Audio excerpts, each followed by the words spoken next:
Vamos lá, pessoal, vamos começar mais um vídeo aqui. Hoje eu vou falar sobre um assunto super interessante que vocês gostam muito quando a gente fala sobre padrão alimentar, né? E o mote desse artigo que eu vou discutir com vocês vai ser dieta e o impacto da dieta na longevidade.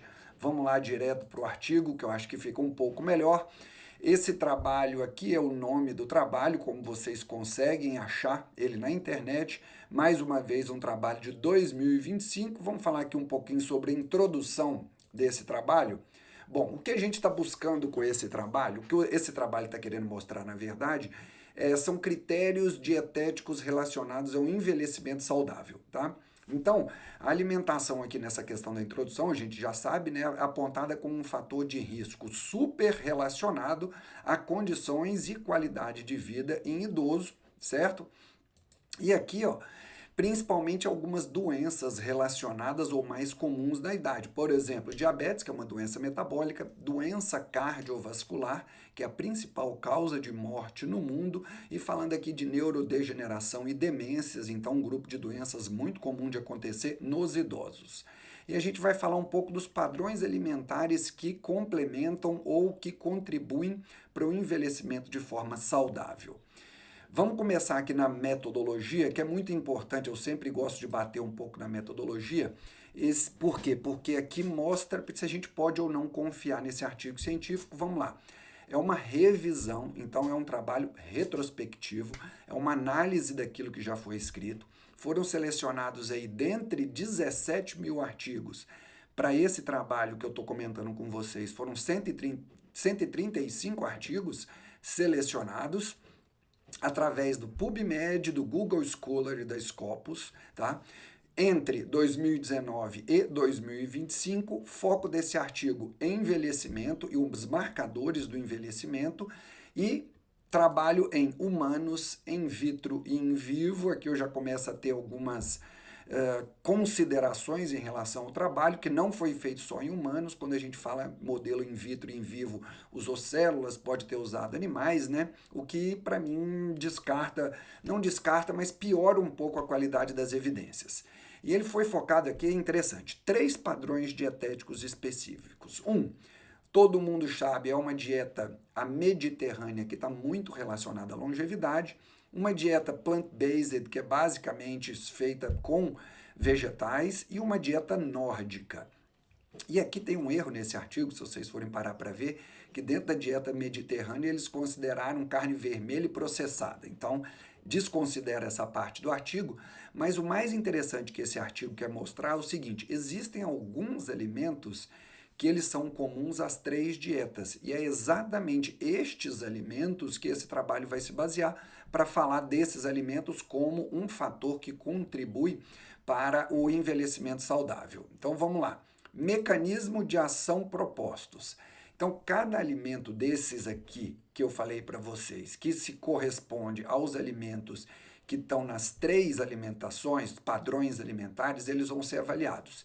E eles vão ser avaliados pelo mecanismo de cada um deles. Por exemplo, o mecanismo bioquímico, principalmente controle de estresse oxidativo, que é aquele antioxidante, o poder antioxidante, função mitocondrial, né, que a gente corresponde à função de produção de energia das células, encurtamento de telômeros. Eu acho que eu nunca conversei isso aqui com vocês. Quanto menor o telômero, mais velha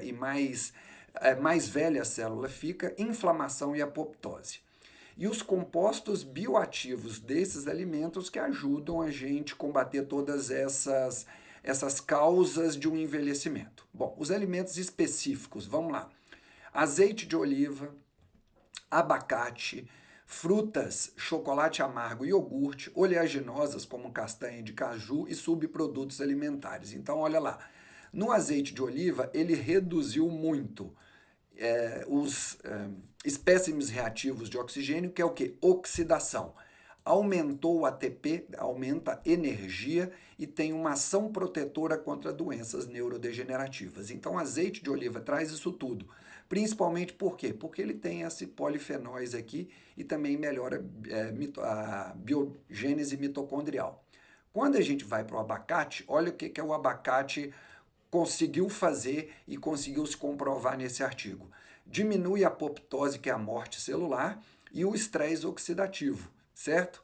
Em células expostas a estresse. E tem um efeito neuroproteção, baseada principalmente nessa liberação aqui, ó, de sirtuínas e de ferro livre. O que as frutas, chocolate e iogurte fizeram? Chocolate amargo associou aumento dos telômeros, como eu falei para vocês, quanto maior o telômero, mais jovem a célula é.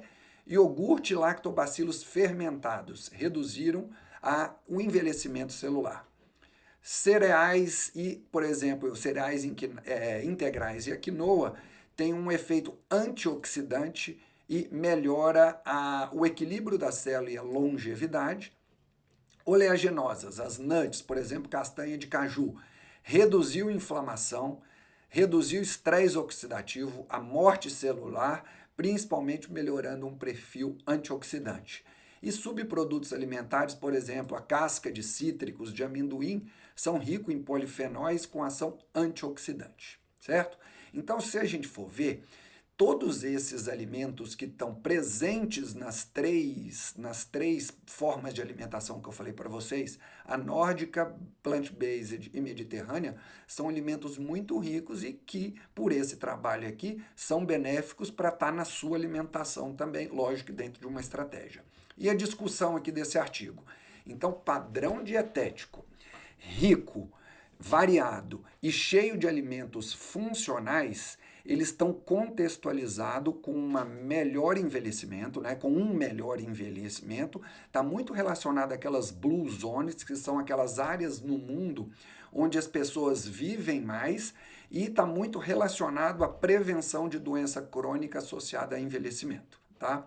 Conclusão e limitações. Então, ó, esses alimentos que são comuns a essas três dietas que eu falei com vocês, mediterrânea, a nórdica e a baseada em plantas, eles possuem um potencial relevante, relevância na promoção de um envelhecimento saudável. Por que eu grifei aqui, coloquei em letras maiúsculas potencial? Porque o desenho do artigo ele não permite dar uma causa-consequência. Ele dá algumas ideias que mostram para a gente o que esse artigo pode trazer de bom. Além disso, esse artigo, como eu falei para vocês, ele não é um artigo único exclusivamente em humanos, ele foi feito in vitro e in vivo, o que diminui um pouco aí essa pujança desses dados. Mas, de qualquer maneira, o que dá para tirar com esse artigo?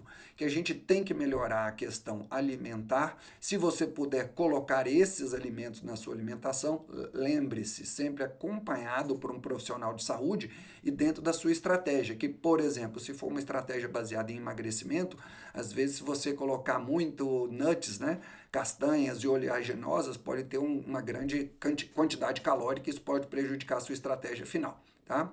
Então, se você acha que fez sentido, curta aqui esse vídeo. E se você acha que mais pessoas podem se beneficiar com esses padrões alimentares para um envelhecimento saudável, encaminhe esse vídeo, mande isso, vamos divulgar esse tipo de informação científica, tá bom? Até o próximo vídeo, semana que vem tem mais vídeo aqui no canal.